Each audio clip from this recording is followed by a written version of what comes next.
All right, guys. Gary's 65 Ranchero.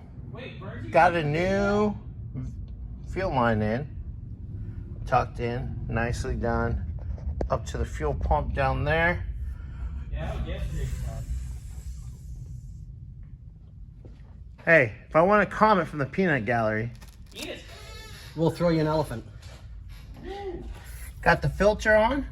Hey, guess what? Going to put the new line on it.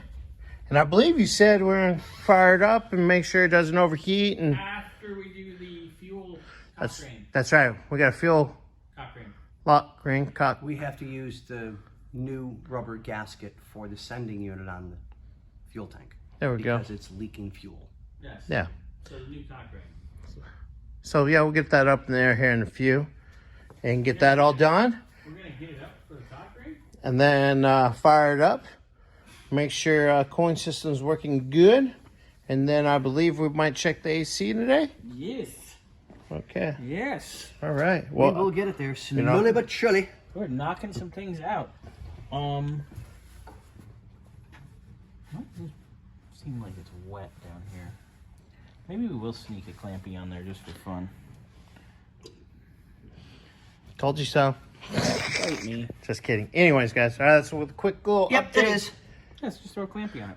Oh, and go from there. that's not the first time you pulled your fingers out. Yeah, it is. It's pressure. So I went to go release the pressure, and I fucking blew all that shit out.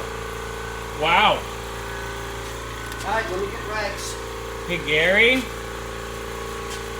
Your vent on your... That's why it leaks, boys. Look at us being detectives and shit. So, your vent on your fuel tank is plugged.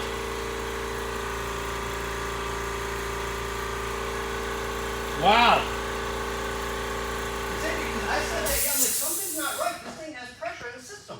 There's not supposed to be pressure in the system, ever. There's what's wrong with it. All right, figured that out. You got a little bath, but it's okay. How's that old nasty gas taste? I'm pissed because it's all over my shirt. I'm about to go home and get another one. Does it taste like your ex?